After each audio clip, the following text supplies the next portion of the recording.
The Aggies, the Jazz, the high schools. If it's the sport you care about, we're talking about it. The Full Court Press on Sports Talk Radio, 106.9 FM, 1390 AM. The Fan.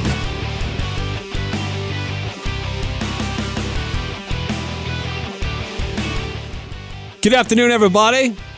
Eric Frandsen, Ajay, Salvesen with you on a Monday afternoon. Talking about what's going on in sports, highlighting what happened in the Mountain West Conference over the weekend. How did Utah State do in their home opener Saturday afternoon? And just some of the big things that happened in college football over the weekend. Love to have you weigh in as well. Thoughts that you had, questions you might have had as well, and what you saw in the stadium for Utah State. So nice win for the Aggies, dominating performance over Stony Brook. And some people may be saying, well, yeah, they should have been able to do that against Stony Brook, a team in a lower classification. Well, this was a really good Stony Brook team that, yes, they are a little lower classification. They probably don't have the same level of athletes and type of skill that Utah State does. But it's a very experienced team that's won a lot of games and has done a lot of things in their division. So, not that I was expecting them to put up this huge fight against the Aggies necessarily, but I was expecting them to be competitive. And Utah State just took care of business, and early and often.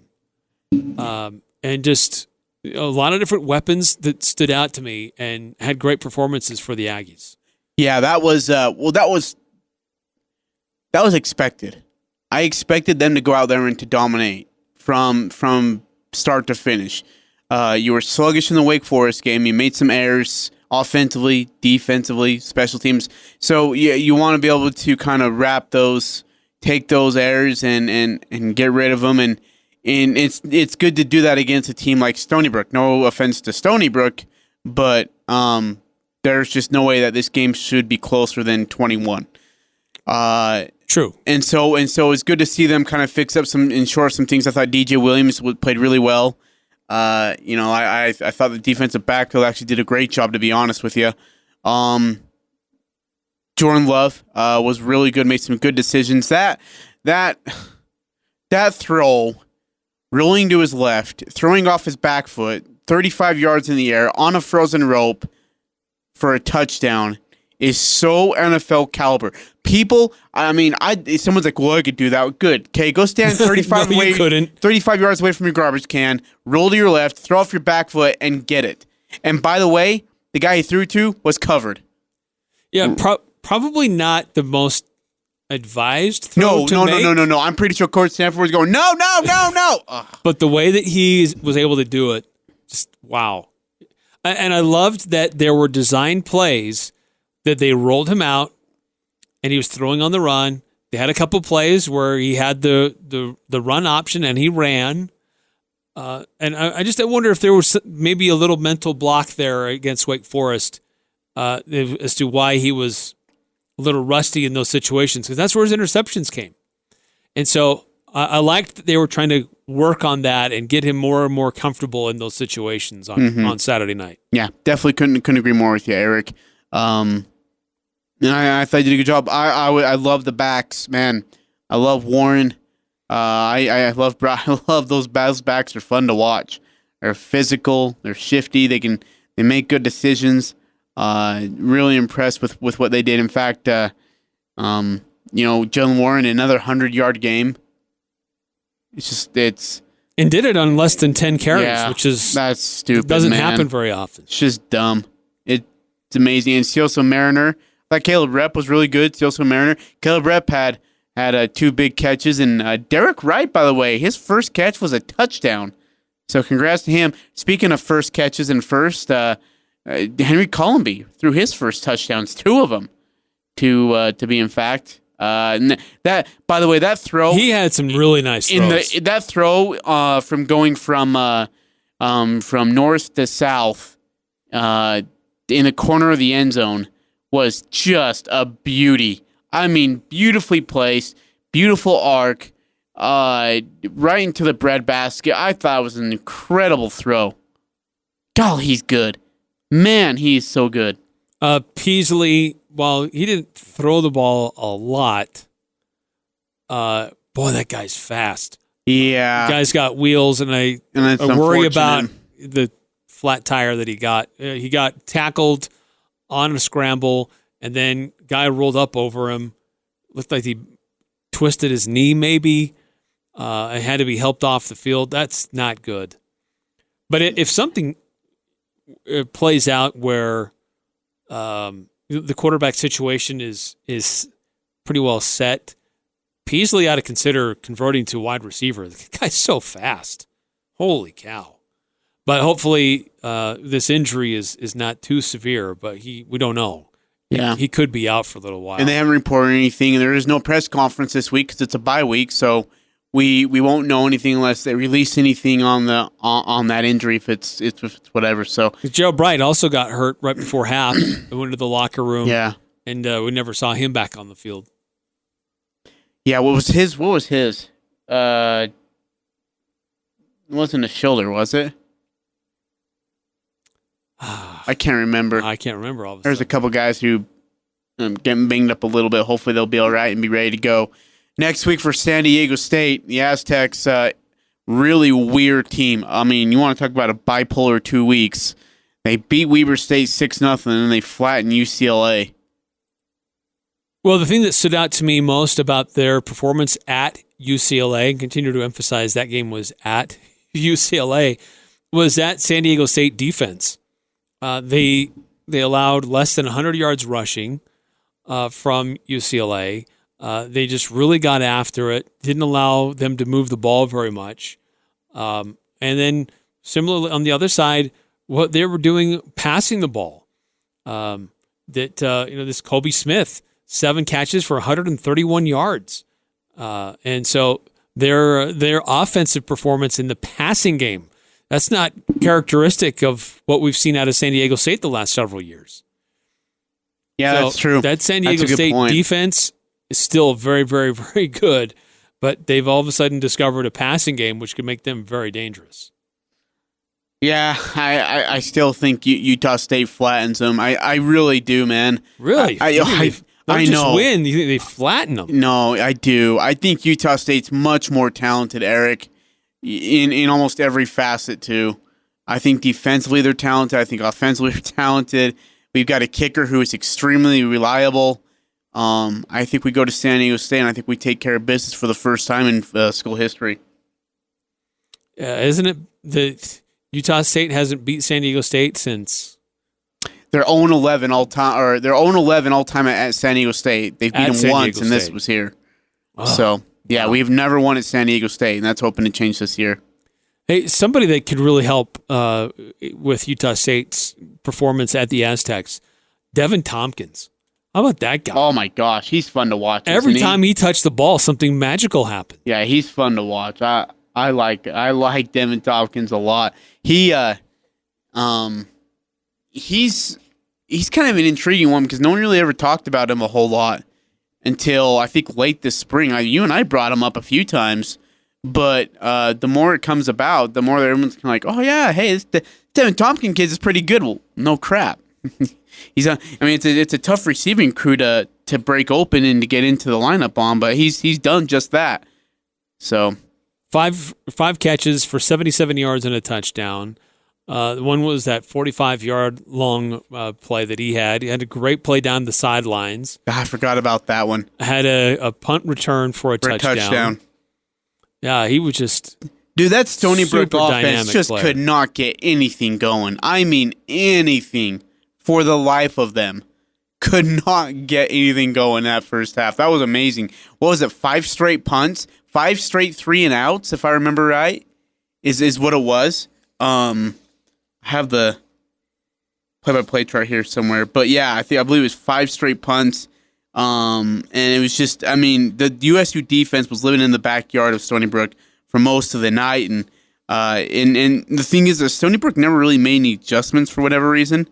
Oh, and then No, I another. don't know if that's necessarily true because they had their It felt like quarterback. they didn't. Well, they had their starting quarterback, Fields, who was more of an athlete. It was rush the ball, run around. He wasn't a good thrower. And then they threw in this Cassidy, who was a thrower, and started to make some things happen for him. Then they went back to Fields for a little bit, then eventually gave Cassidy more chances. So I felt like that their game plan did change a little bit when they switched out the quarterbacks. Good for you, Eric. Just, observing the game as it plays out. Hey, speaking of observing the game, how come the refs can't observe the game? How come they're blind? When are we going to get like refs who have glasses who can actually see what the hell's going on? How does the kid who laid the hit on Derek Wright and nearly take his head off not called for 1, targeting, or 2, while standing over him and taunting? Well, he did get an unsportsmanlike. Oh, he did? Yes. I didn't hear that. Okay. Well, still, he should have been ejected. I mean, it was clocked him. Hope Derek's okay. Sounds like he retweeted one of my tweets yesterday, so I think he might be all right. Not exactly sure on that. No, but the review officials, what was going on, there were a lot of reviews. It took a lot of time. Oh, dude, that game was so long. It took us 54 minutes to finish the first quarter, man. 54 minutes. Yeah, that's crazy. BYU is already in the fourth quarter. They started a half hour before us. We're already late in the fourth quarter when we were like, I think, starting the third. I mean, dude, it was the longest game in football history. Yeah, never, man. Maybe not in football history, but it was a long game. Dude, you don't understand. And it did drag on. But there were some, we got some calls in the post game about how the marching band did not play the Scotsman after every touchdown. I didn't notice that. They did not fire the cannon after every touchdown. Oh, they didn't, did they? Or after a PAT, right? Because they do it after like a field goal or a PAT. After every score? Yeah, they didn't even do that. I didn't think about that. Really? So I don't know. Is that a new thing? Is that only because they were anticipating doing it a lot, so they didn't want to have overkill? It's probably because they have that new bag policy, and they can't get the cannons in there because they are illegal. They couldn't get the right black powder or something. Well, they didn't have a clear bag. I mean, they didn't have the clear bags either. Okay, you gotta have a clear bag, man. You want to get your stuff in there. And it says specifically on the sign, no weapons. That could be problematic if that is, in fact, how they brought in their ammunition for the cannon. Hey, I was looking at this Stony Brook stuff. I finally found it on my play-by-play sheet. Congratulations. You know what, I'm Eric? proud of you. You should be. I'm trying to give our Aggie listeners the best coverage possible. You done? Jeez. Well, I was done a long time ago. So their first one, they were 3 and out in their first possession. 3 and out again on their second possession. Yeah. And then 3 and out on their third. 3 and out on their fourth. 3 and out on their fifth. Yep. They finally got a first down at the 13-minute mark of the second quarter. And then they punted. And I think that was with the when they made a quarterback change. Yeah. Well, and their best drive came until they threw a pick in the middle of the field. Who picked that off, by the way? It was Andre Grayson Jr. who picked it off. Middle of the field, near the end zone. He threw it up for grabs. Yes, it was Andre Grayson. Yeah, that's right. Was it? Yeah, by Grace. Yeah, it was on the USU 22. So they're on the plus side of the field. Yeah. Wow. And then on the other hand, Eric, looking at Utah State's drives, I mean, they just ate the clock. I mean, really, they ate the clock here. I'm looking at, let's see, so the first drive, well, I guess they didn't really eat the clock. Never mind. I mean, their first drive was 10 plays, 54 yards, 2 minutes, 4 seconds. Their next one was 8 plays, 71 yards, 141. That one, Oh, and that's when Jalen Warren fumbled it. That's right. On 2nd and 1 on the plus side of the field, about the 5-yard line of Stony Brook. And then... And can I... Go ahead. I don't know who was producing the broadcast for Facebook. Oh, it's bad. But it was... They've been okay in the past, but... Okay. The game Saturday was not... The crowd noise was non-existent. It sounded like two guys just in a closet calling a game that was being shown on TVs. There was no crowd noise or ambience. And then on the fumble play, they're showing on the broadcast a totally different play. Yeah, I saw that. So it looks like Warren gets tackled. And you're like, oh, he's down. Sits the ball down, starts to get up. Like, why is this even a thing? And then they say, no, replay stands. The call stands. It was a fumble. What? Are we not seeing the same thing as a replay official? Apparently not. Okay, so here's another thing I have a problem with this whole Facebook thing. How many questions do you get as a sideline reporter when you talk to coach? Basketball or football? Yeah, how many questions? 2, maybe 3. No, 2, period. 2. Yeah, it's not many. Well, how come this Facebook gal gets 3 questions every time? In fact, last year, I went. I think it's the same gal. No, it might have been a different one. But she asked like 4 questions, and I was sitting there waiting to talk to him.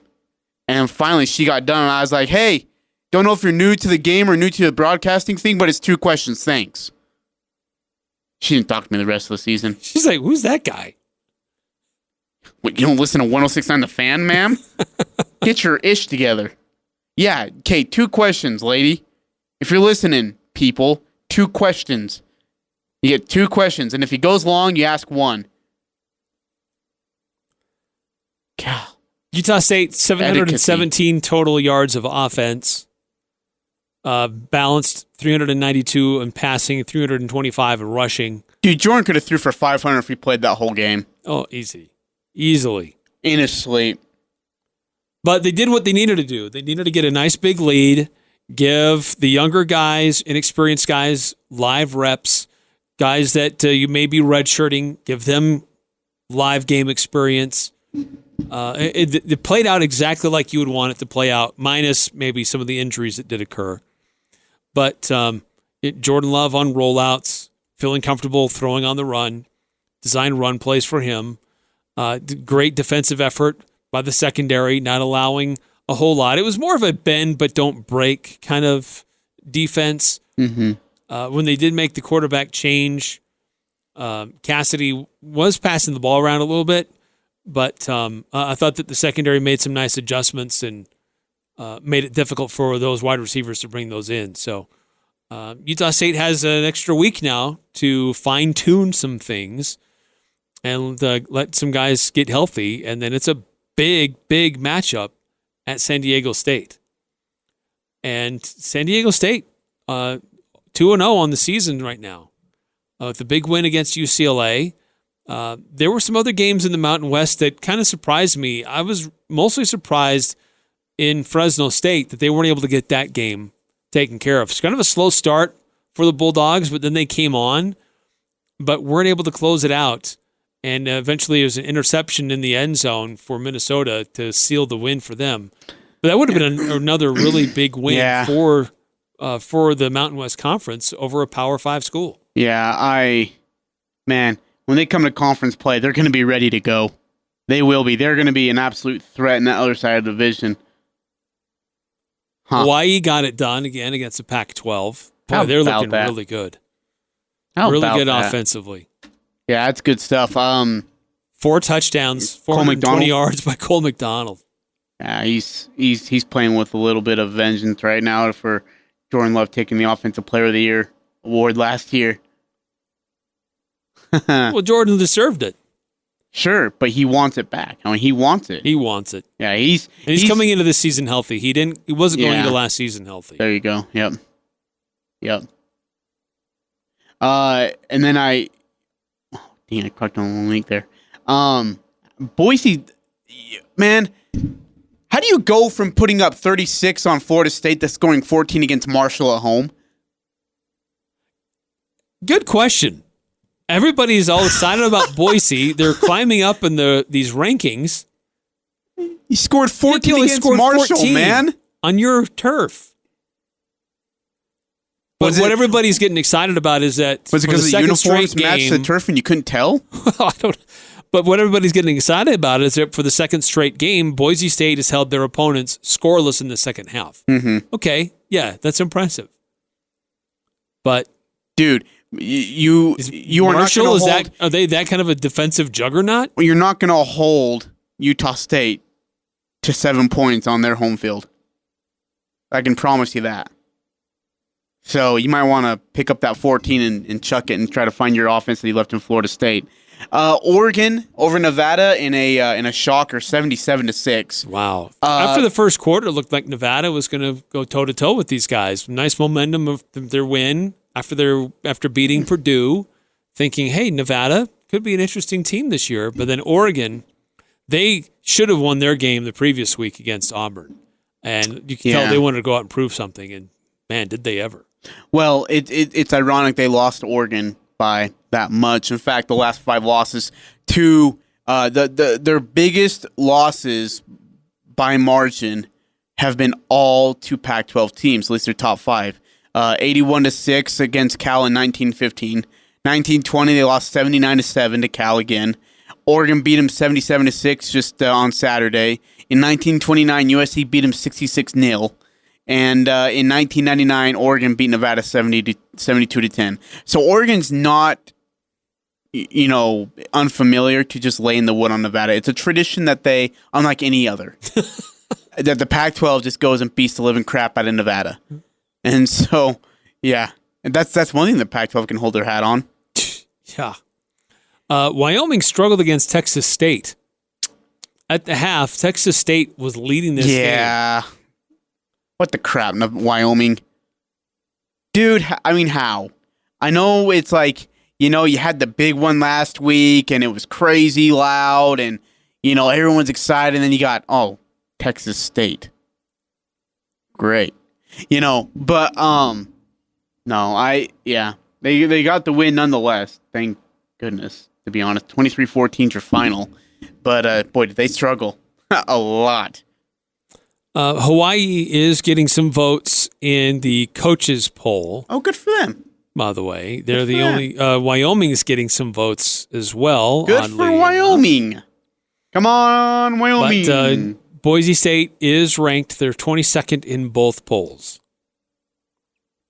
Well, can't wait to have a top 20 team in our house and we beat them. That's going to be fun. Colorado State over Western Illinois, 38-13. No one cares. UNLV competed against Arkansas State until the game started, and then they lost 43-17. So good for them. It was a really competitive coin toss. And then kickoff happened, and then crap hit the roof. It's all downhill from there. Tulsa is winners over San Jose State. So San Jose State got their one win and won't see another one the rest of the year. And San Diego State over UCLA. What the frick? Chip Kelly. Is he just there to get paid? I don't know how to explain that. Yeah, that's just weird. It's bad. A little bizarre. Next week, or this upcoming week, I guess it's Saturday, Utah State has a bye. Air Force versus Colorado. That's on the Pac-12 network. On NBC. Colorado's gaining some steam. Yeah, oh my gosh, that win over Nebraska was saucy. Yes. I want to send my condolences. Oh, really quickly, I want to send my condolences to Bob Davie. The New Mexico Lobos as they are facing Notre Dame at Notre Dame.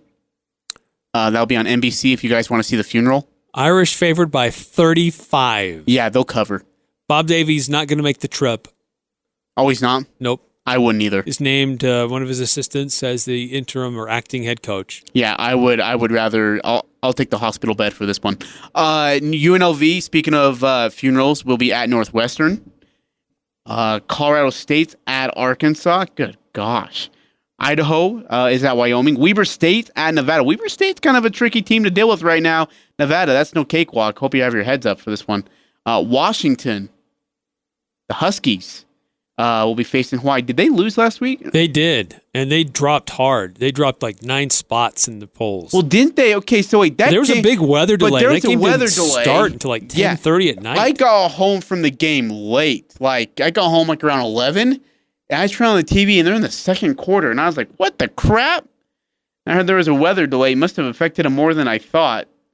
Wow, they dropped. I that saw much, this clip that Coach Peterson grabs the mic, comes out on the field. Once the weather had cleared enough, and they said, "Okay, the game's going to start in 30 minutes. You have 30 minutes from now, and the game's going to start." So by then, it's already like late. So he comes out, he grabs the mic, and there's maybe a couple hundred fans in the stands. He's like, "Call your friends and your family. It's time to play football." Everyone's like, "Dude, like, just shut up and play. We want to go home." They dropped that much, though. Who'd they lose to again? That was at home. Yeah, that was a home game. Who'd they lose to? Cal. Oh, 20-19. Yeah, that would do why. They need to be beating Cal. San Diego State's at New Mexico State. Portland State makes the visit to the blue turf to face number 22 ranked Boise State. A lot of dull games this week. It's called Cupcake Saturday. There's no ranked versus ranked opponents. You can thank Tennessee. You can thank Florida. There's a lot of people to blame for this one, but yeah. No ranked games this week. A few ranked game next week. I think more on the horizon in the next couple weeks, actually, if I remember right. So, yeah. Even then, I think the Stanford UCF game could be interesting. Sure.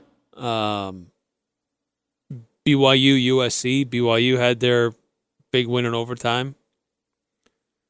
Yeah, okay, let's hit on that really quickly. First of all, Tennessee is bad enough where on 3rd and like 15 or 17, they let a kid go for 67 yards because he gets behind the defense. On BYU's own 20-yard line. Yeah. With the clock they need running. One stop. With the clock running, because your quarterback, Zach Wilson, Mr. Ben Criddle's NFL first-round draft pick, his prodigal son, plays the prodigal moron and dives in the middle of the field with the clock running. And they still get away with a win. BYU don't salivate on that win because Tennessee's bad and they're going to prove it throughout the rest of the year. So quit wetting your pants. They suck. And you know what? USC is on a roll, and when they come to BYU, they're coming on a mission. Because not only if they barely beat you, then people are going to say, well, Utah's better than USC. So USC's coming for a statement game. They want to do it in the home state of Utah, where they just beat the crap out of BYU and prove something to the Pac-12. Ohio State to Indiana, that one should be a bore. Is there any good games with non-ranked versus ranked opponents? That BYU game is going to be at 1:30 on ABC. Oh, it's on ABC, huh? Ooh, I could watch that. I think the Arizona State-Michigan State could be interesting. Arizona State's not that bad of a team. Holy crap. Utah's 11th now? Did they move up that much? They moved up a couple spots. Huh. Wow. Clemson's at Syracuse. Syracuse 2 years ago beat Clemson. Hawaii's at Washington. Northwestern State at LSU. And then LSU has a bye week before they play... No. They have another game, then they have a bye week before they play Utah State. Oklahoma at UCLA could be bad. Yeah, there's not one game that I said that could be an upset. Not one. Man, that's a bad week of football.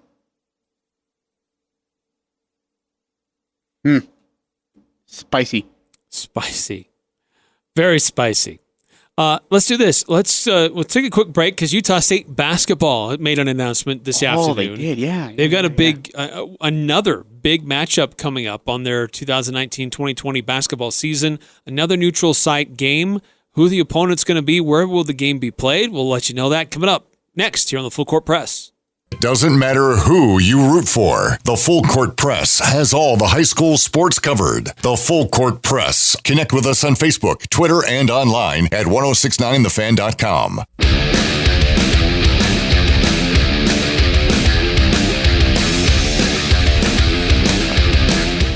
Eric Frandsen, Ajay Salvesen. The other thing you can do at 1069thefan.com, check out podcasts of past episodes. Yeah, our first hour is already loaded up for you guys to tune in if you missed it. You're Mr. Fast Fingers over there. Yeah, I'm getting better at it. You can also hear the audio of Gary Anderson, Devin Tompkins, and David Woodward from what they had to say to the press following the game on Saturday night. And you can find the links to go participate in our Cache Valley Media Group Preps Pick'em contest. Sign up, register. You could win $100 to the Locker 42 if you have the best score this week. And if you do, you are automatically entered as a finalist for our grand prize, a 65-inch 4K TV. Yo! Very cool stuff. 4K me. So this afternoon, Utah State men's basketball announcing that they're going to have another neutral site game. They're adding another one to their schedule. They haven't released a full schedule yet, and this is probably part of the reason why. But the Aggies will play South Florida in the Toyota Center in Houston. That's where the Rockets play. How about that? That'll be on December 18th. It's part of the inaugural Battleground 2K19. It's 3-game slate, including Baylor, UT San Antonio, Oregon State, and Tennessee Martin. So let me get this straight. You're going to Jamaica for a tournament. You go to Florida to face the Gators, and you go to the Toyota Center to face South Florida. Like, how would it be? I love that. I love that Coach Smith is doing this. I absolutely love it, and I think it's a great schedule. It's challenging for this Aggie squad. But at the same time, it's a really fun experience for these kids and for the coaching staff. It really is. It's going to be fun for Sam Merrill, especially, and as a senior, I think that's what's going to be most fun for him. And then of course Nemias and this group, it's awesome, and I'm so excited and I'm so happy for them that they go play a very challenging but yet fun environment and schedule. That really is cool. Yeah, clearly trying to create a strong enough strength of schedule and RPI to get higher quad 1 games on their schedule, or at least high quad 2.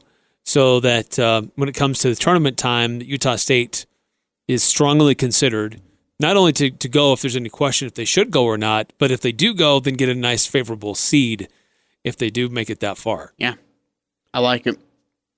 South Florida, this is a team that went 24-14 last year. They won the CBI. They won the College Basketball Invitational this last spring. Their top 4 leading scorers are all coming back. So this is an interesting team. Now they won't have the big guy, right? Or was he for Central Florida? Taco Fall. Oh yeah, he was for Central. Was he Central Florida or South Florida? I think he was Central Florida. Central Florida, wasn't he? Yeah, I think you're right. But anyway, this is an interesting new tournament that's going on. Utah State's going to participate in it. And we'll see what happens. So if you want to go, tickets go on sale Friday, September 13th at 11 a.m. Battleground2k.com. That's where you can get your tickets. So if you're going to go spend December 18th down in Houston, you could go do that and go cheer on the Aggies. There's a couple Aggie-Houston connections. Quinn Taylor is from Houston. The Aggies made a trip to Houston last year, take on the University of Houston. So now they'll be making a return trip. So anyway, big news coming out of Utah State University and their men's basketball program with a big matchup. Again, on just another neutral site game for them. USU women's basketball released their schedule just the other day, just last week. The men, we anticipate, will be releasing theirs here very shortly. Speaking of USU women, we'll be having their head coach, Coach Jerry Finkbeiner. He'll be joining us on the Full Court Press this week. So get an idea of what their team looks like. They had an international exhibition that they were able to do. They went down to Mexico, had a couple of games down there, and have returned and now getting ready for their 2019-2020 season. But Good for them.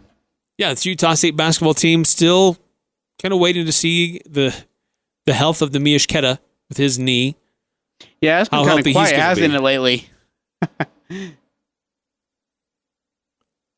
But we do anticipate there were a season to be announced here pretty soon. The conference schedule has already been announced. Now it's just looking at what does the rest of the season look like. And there was some question about when Utah State plays BYU, would Yoli Childs be playing in that game or not? It looks like it will not be. It'll be what? For them, his 10th game back will be their game against Utah, incidentally enough. Really? Wait, so he won't be available for the Utah State game? I don't believe that he will. I'd rather have him on the floor. I want to go wipe them on the floor with him there. I really do. Oh, huh. Hey, by the way, I find that kind of interesting. So Mark Pope is the new coach of BYU, formerly of UVU. He's playing Utah State, Utah, Weber State, Southern Utah, all on the schedule. He doesn't have UVU on there. That's kind of intriguing. He's not going to play his old team? No. I just thought that's a little weird. Speaking of Mark Pope, did you see some of the things that Nick Emery was Yeah. Okay. So what? throwing out there on Twitter about the new coaching staff? Yeah, he went full Antonio Brown. Nick Emery's a problem, and it's probably good for BYU that he no longer plays for that team. Nick Emery has this ego that someone needs to stick a needle into and just pop it. Because, dude, Nick, you don't play basketball anymore, okay? And this whole entitlement that everybody owes you something is just, couldn't be any more further from the truth. He needs to grow up a lot. And he was a problem for the Cougars while he was there at BYU, and he's still acting like a problem right now, it sounds like. And to say that kind of stuff about a university that was really good to you, yeah, blows my mind. Blows my mind about that kid. I don't get him. I still wish we would have freaking beat him over there. Gosh dang it. Okay, so here, if you missed it, if you're not really sure what was going on, the other night, somebody, a player, posts something. Yeah, it's the kid from Wasatch who went on a recruiting visit to BYU and got himself hurt because of a BYU stupid activity they were doing. And then Nick Emery's like, dude, don't go there. Don't do it. So he said, you'll play with some of the greatest dudes and some great guys, but the coaching staff is dishonest and pretty sketchy. And then so BYU people are on his Twitter account, hey, you're a jerk, yeah, yada, yada, yada, and, going after him or whatever. And then he apologizes the next day, and those same Cougar fans are like, dude, it's all right, we had your back the whole time, man, it's going to be okay. Yeah, he deleted the original tweet. Yeah, he would. But it wasn't pretty. And so then he goes on there saying, Twitter, I was hacked by Antonio Brown last night. Super sorry. Kidding. In reality, I just love basketball and I have some things to work out to get to a peaceful place again. I bet you Mark Pope's like, yeah? You want to get on Twitter again and just go ahead and apologize about talking about a coaching staff you know nothing about? That kid is an egomaniac and has a serious problem. He needs to get it fixed too before he gets on social media again. Man, I don't know. This is just a suggestion, Nick, but maybe, I don't know, delete your Twitter account. Get rid of it. Stay away. Stay off of it and try to, quote unquote, take care of yourself. Quit trying to drag yourself into an attention room to be the center of attention for everybody to watch and see. You're not 16 anymore playing for Lone Peak. Those days are long gone, buddy. Get over yourself and grow up. But my guess is he won't. That's just me, though. So, yeah, some bizarre stuff going on over the weekend with the former BYU basketball player. But it does look like, according to the BYU basketball schedule, that Yoli Childs, his return will be for the game between the Cougars and the Utes. and it won't be in the game that involves Utah State. Well, that's too bad. You wanted them on the court. Yeah, I want them at their best. When we beat them, I want to beat them at their best.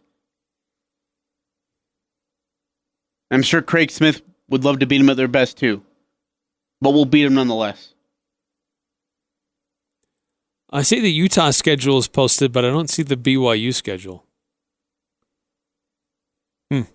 Anyway, that's what I've heard. We'll continue to verify that. But the Utah State basketball schedule announcing today another non-conference game and a kind of a tournament. Although they won't play in a tournament, they're just there. They'll just be in a neutral site against South Florida. That game will be in Houston, the home of the Houston Rockets, and that'll be in December on a Wednesday, December 18th. So this Utah State basketball team's being pretty aggressive with the scheduling. I like it. Big things for USU basketball expected this year. All right, coming up next, some more thoughts about other things that happened in the opening weekend of college football. Not opening weekend of college football, the second week of college football, opening week of the NFL. Some of the things that are on tap coming on tonight. And the NFL Monday Night Football is currently underway. How are things progressing so far in the first game of a doubleheader? We'll talk about that next in the Full Court Press. Northern Utah and Southern Idaho's home for sports. It's the Full Court Press on Sports Talk Radio, 106.9 FM, 1390 AM. The Fan.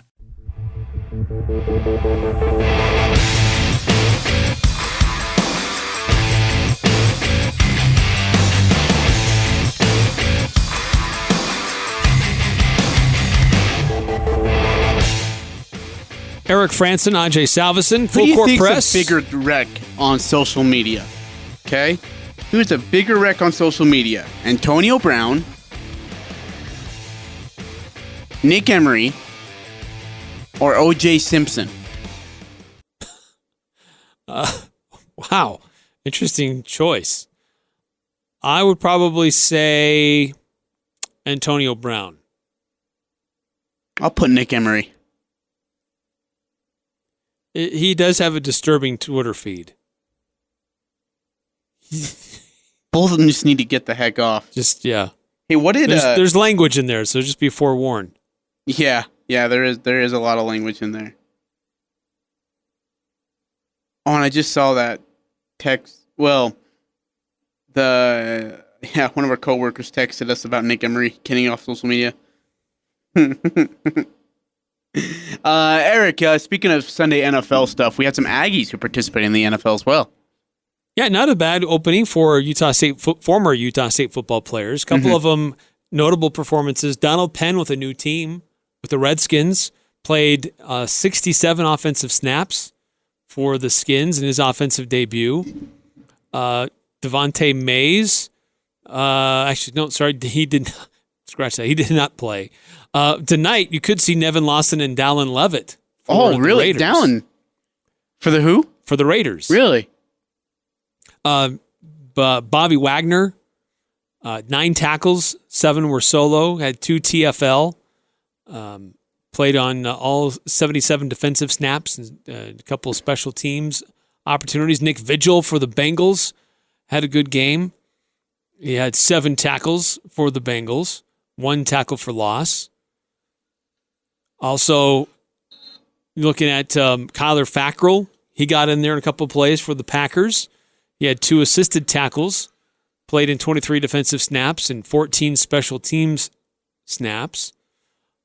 Maurice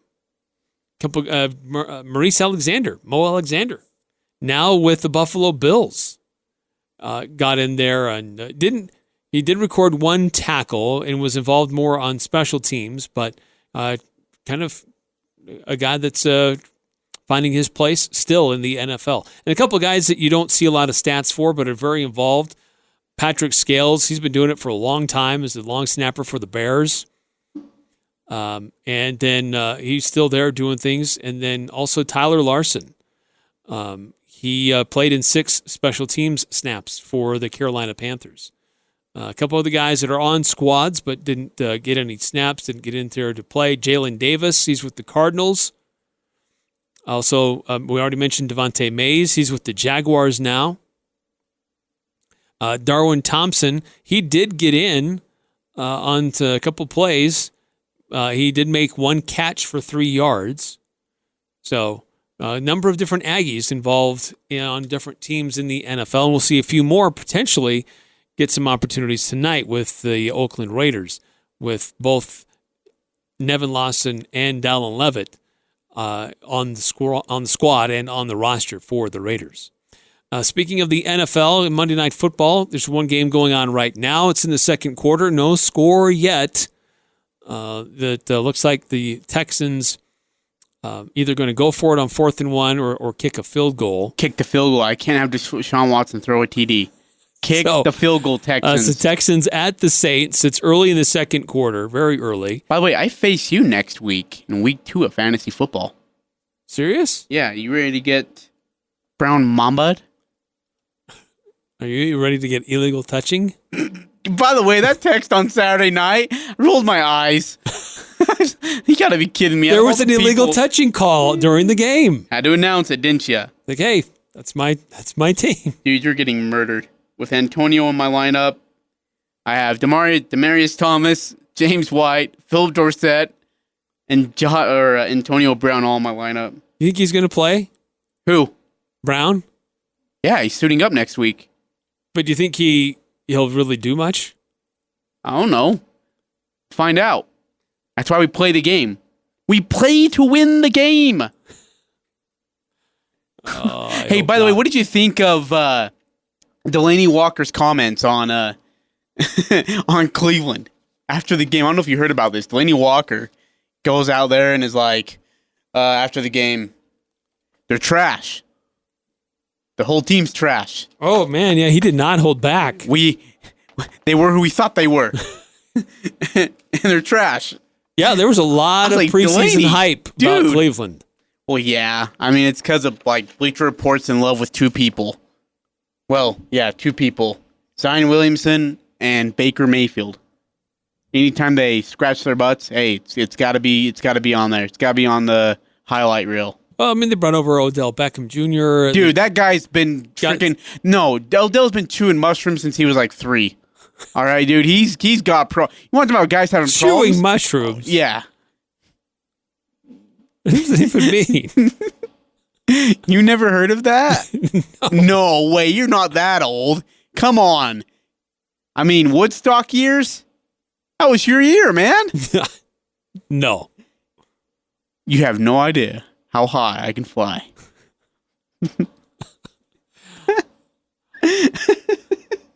Oh, boy.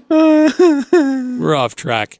Oh, so off track. No, but really, dude, some guy comes... Look, not only did you get beat 43-14, but then the guy calls your team trash in the post game. Who does Cleveland got next week? I mean, who's going to call them trash? I wonder who's Cleveland's got. Come on. Week 2, we've got... Come on, Cleveland, please. They play the Jets. They're the Jets. Yes. Monday night. Oh, yeah. That's the best Monday night matchup we could ask for.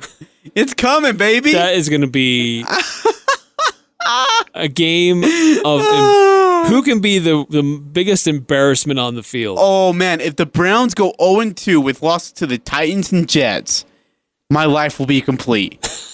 Oh, man. It would be so complete.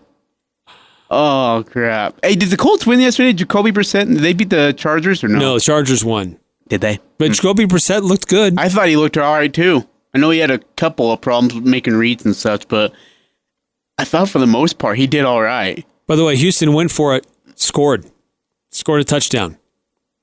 So PAT pending. How did they score it? Watson... No. Left end for 21 yards. No. That's not right. That can't be true. He threw a touchdown. I swear you're lying to me. I swear you just... Or no, he ran it in for a touchdown. No.